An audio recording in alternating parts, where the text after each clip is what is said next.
Dear learners, welcome you back to another session of Research Methodology for Tourism and Hospitality Management. By now, you must have got an idea about what is review of literature. We have seen the definition part, the process of doing review of literature, and advanced through different examples in the last two modules. Today, we are going to discuss in depth on three different types of review of literature. Let us start. Before going into the content, let me again brief you about the traditional review of literature which we discussed in the last module. Literature collected from different sources, that is research publications, thesis or proceedings or any other format. Normally researchers face a dilemma. One, what literature to be included? We find an area called grey literature, and many researchers use quality research publications appearing in SSCI journals. So still there is no consensus on including grey literature in the literature review process. In traditional review of literature, we collect the required research material, then we arrange it based upon chronological order or the themes or based upon the theoretical format. This is up to the researcher how you are going to do it. And the end part will be summarizing the findings. You synthesize the findings that you find in different literature and present it as part of the review. We can call this more a narrative review. There is no systematic process involved here. But when we are entering into today's module, all the three different areas which I am talking, which involves systematic process of reviewing literature. So first one in this is scoping review. And the second one is meta-analysis, and the third one is bibliometrics. In traditional review, a researcher compiles research articles, anything between 20 to 100, and make the summary out of it. In scoping review is an advanced form of review in which there is a process involved and the researcher has to follow the process. Meta-analysis is more methodical and systematic, where we try to quantify the research output. Bibliometrics is a huge process where we have more than 100 documents to analyze and come out with the output of the publications in the selected period of time. So let us go into the detail about what is scoping review. Before going into the details, you can use the following references. Number one, it's about meta-analysis, the details, how to start and what tools you can use, and the detailed explanation is given in the publication of Surmund, Ree and Hack. And the second publication is a research journal article. This is giving you details on scoping review. So after going through this module, you may refer this article, create notes and try to make your own experiment of doing either meta-analysis or scoping review.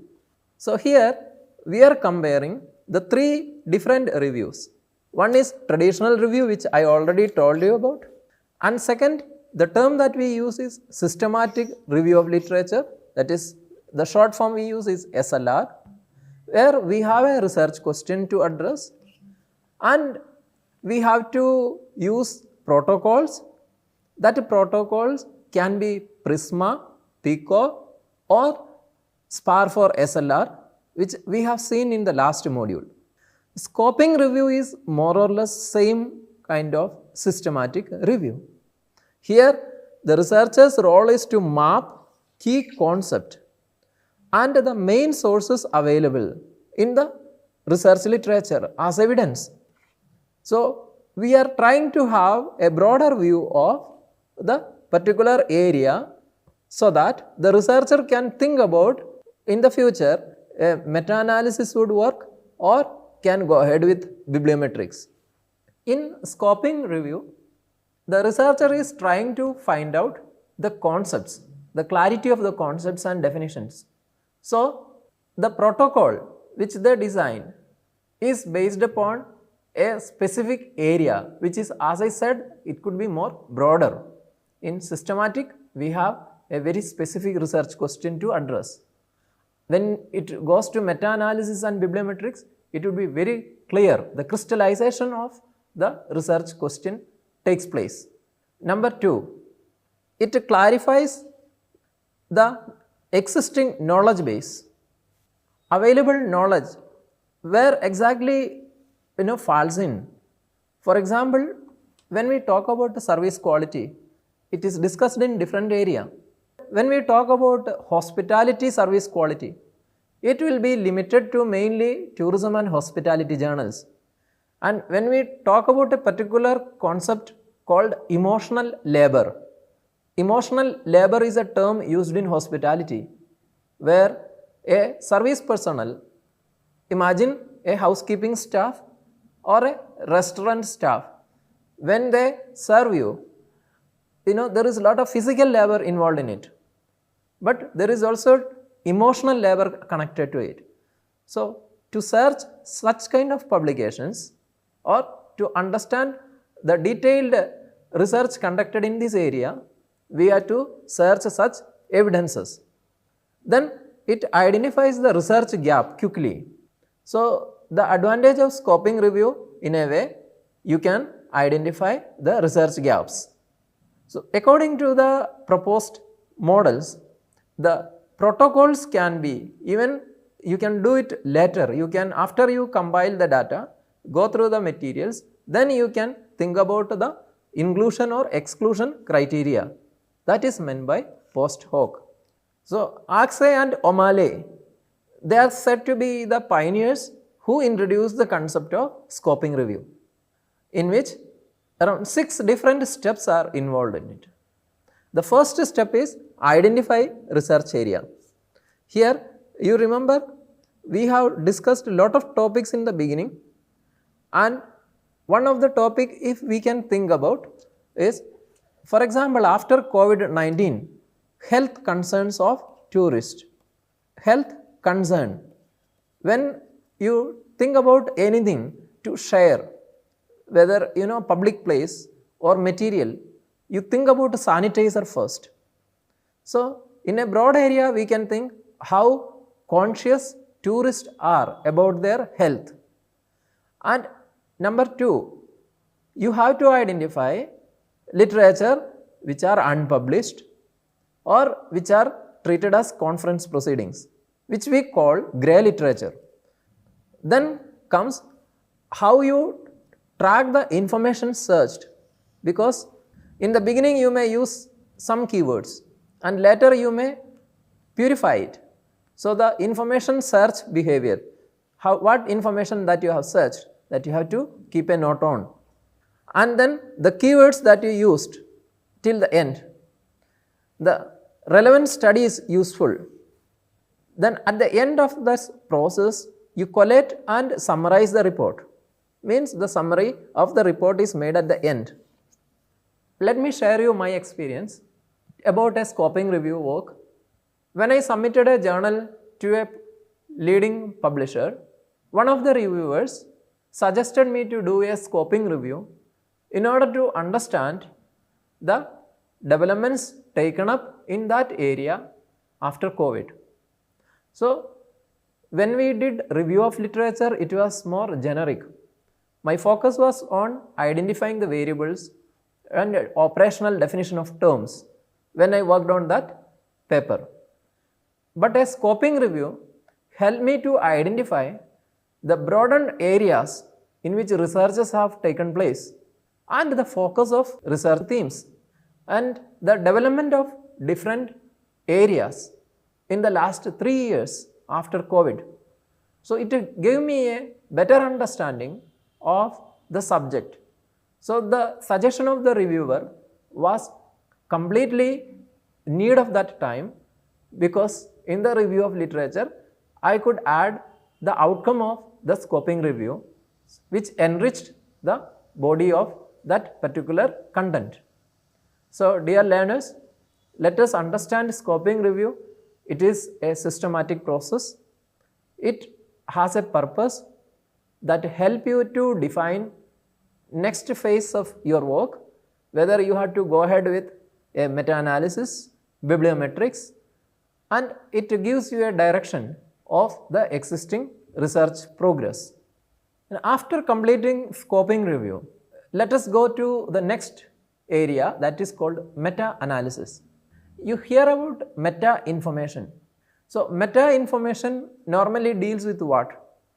Such information which are required or extracted for another level of study. It was introduced by Jean Glass in 1976. How we can identify the research outcome? So this is a major concern. Imagine when you read reports, research publications, there is a confusion at the end. All research publications come out with a certain outcome, but how to uniformly identify the outcomes? So meta-analysis is a process. This quantify the research outcome. Mainly it deals with quantitative research papers. Remember it, qualitative research publications cannot be analyzed with the lens of meta-analysis. And what is identified here? The consistency of the result. For example, I am doing a research and my result of a particular work is some point, and say somebody sitting in Mumbai or somebody in Kolkata, they also do the same work. So these results are consistent. I hope you got an idea. So I will explain you in a better way. Different researchers, they apply some models and conduct the study at different part of the world, say from Australia to Asia, Europe, Africa and Americas. So there might be several publications appearing on similar topics. So how to quantify the outcome? Do we have a uniform method? Meta-analysis suggests this uniform method. Let us go into the detail how we can proceed with meta-analysis. The first job of a researcher is to collect the material, that is research publication. What kind of publications? Researchers deal with a particular publication, that is identifying the R value, that is correlation or comparison of means. We will study correlation and comparison of means in unit 7. Okay, let me give you an example on this.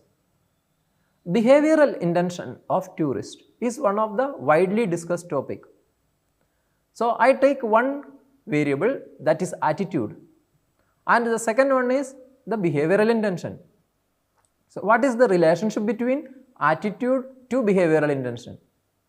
So these both are metric variables that I conducted a study and I got a correlation result at the end. That result is called the correlation coefficient.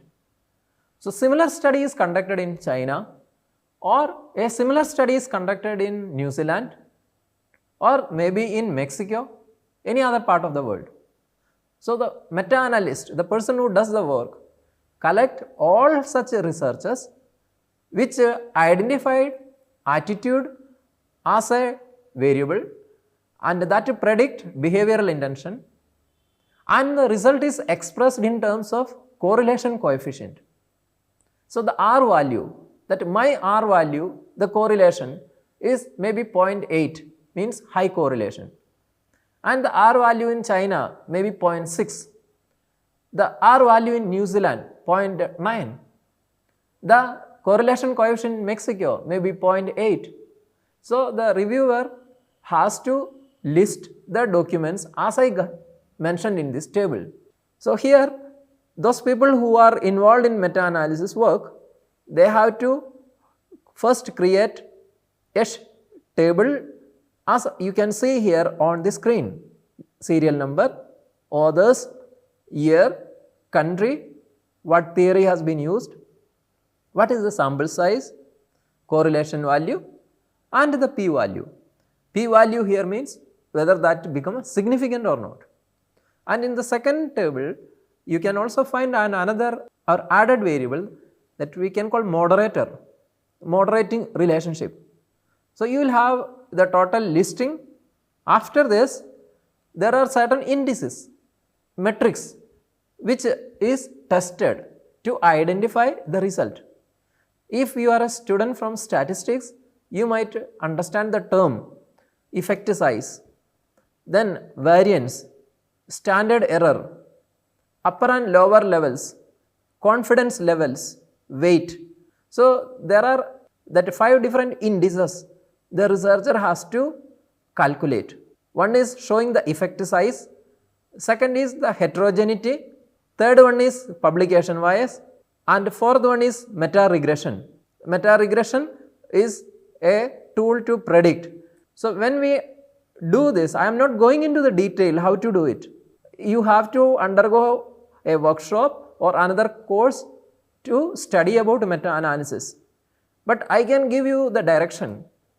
So, the first is collect the quantitative research publications which specifies a particular relationship expressed in terms of mean value or correlation coefficient, and this correlation coefficient which we take along with the p-value as I have shown you in the previous slide, and there is a tool, statistical tool or AI tool right now available which we can use to calculate the meta-analysis result. The indices are once again, one is effect size, second one is heterogeneity and the third one is publication bias.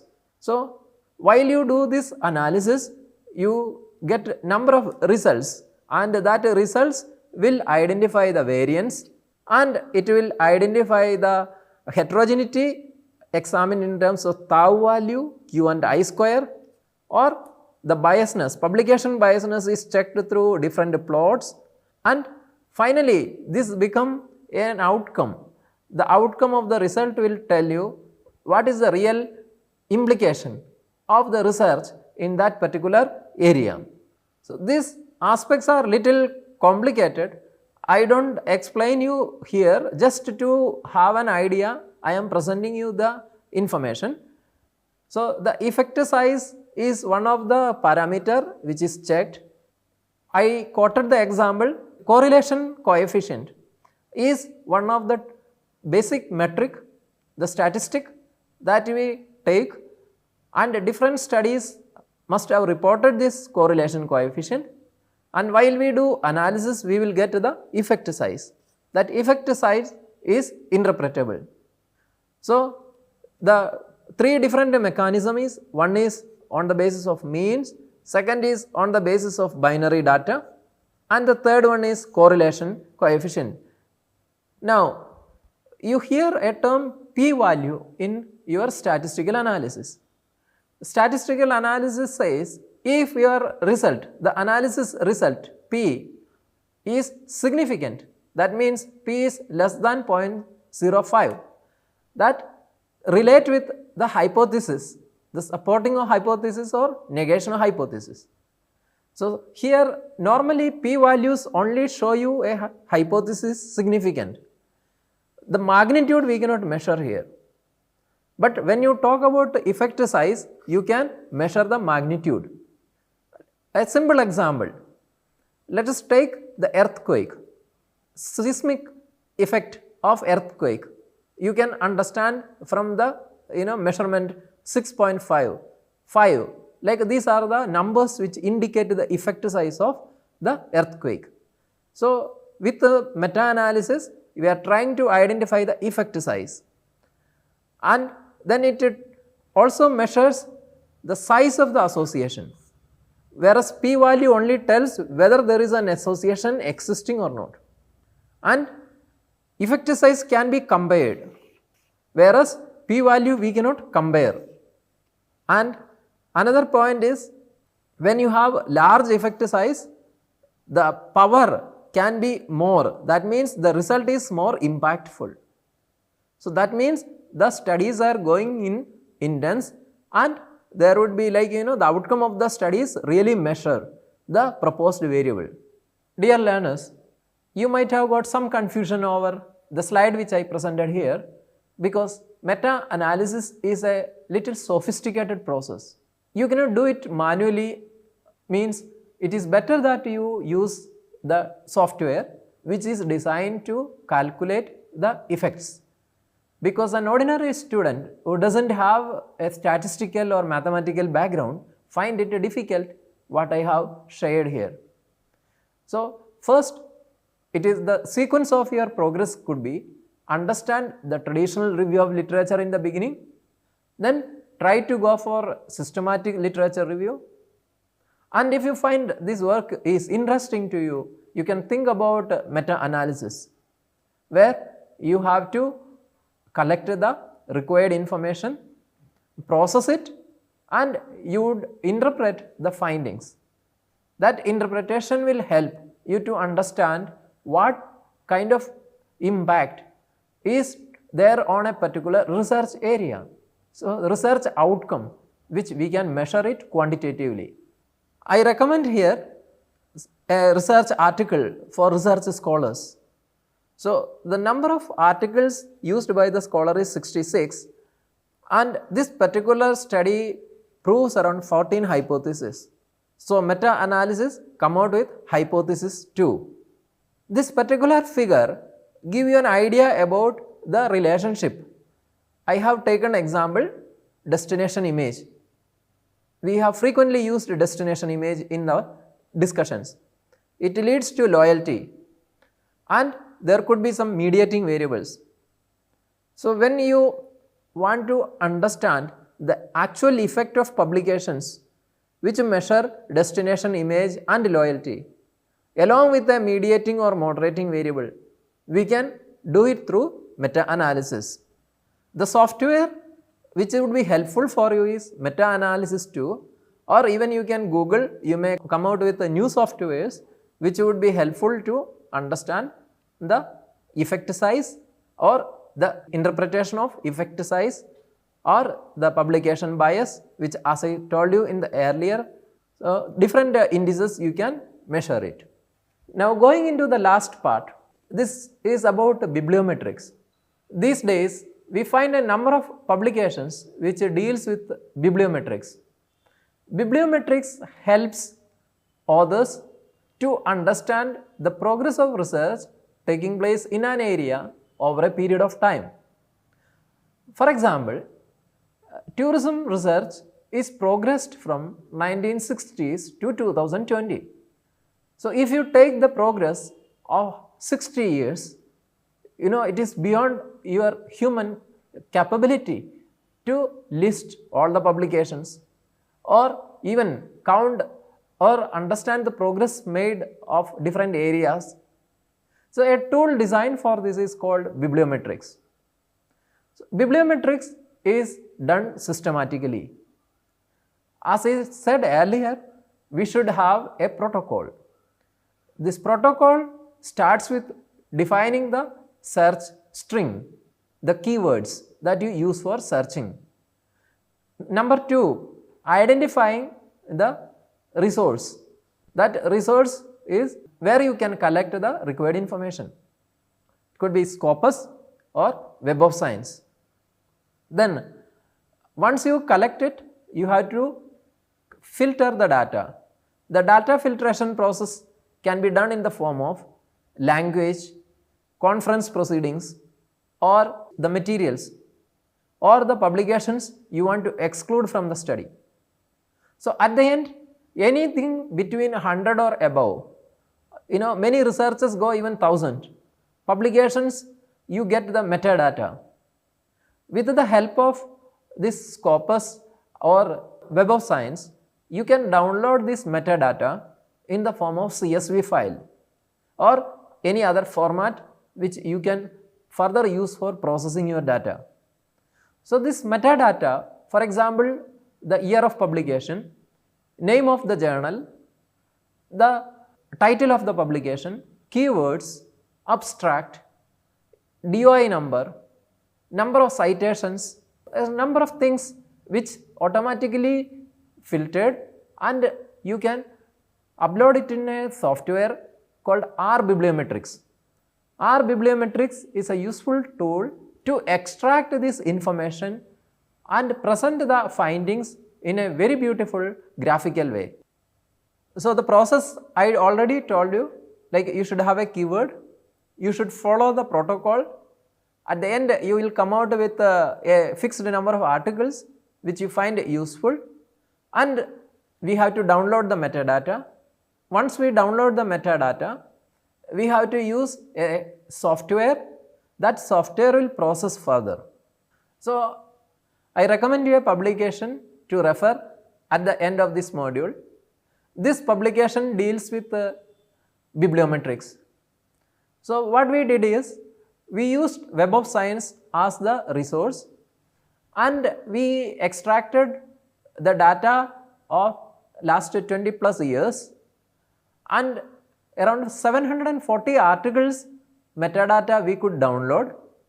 Then we used Bibliometric R, and Bibliometric R provided us insight of the progress of publication year wise, themes of publications in a gap of 10 years, 20 years or like that, and the most impactful author. The impactful author here means whose publications have been cited more.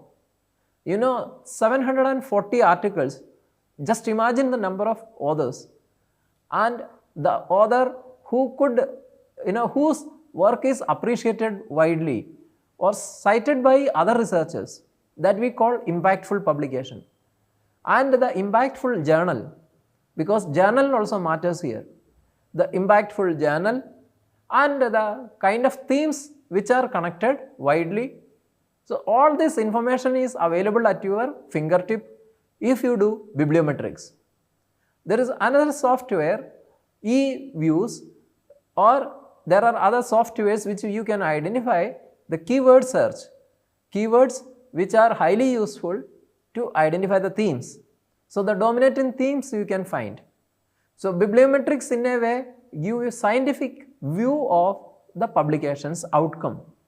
That is mainly in the form of the impact of publications or the research area, widely popular research area, and a number of other indices.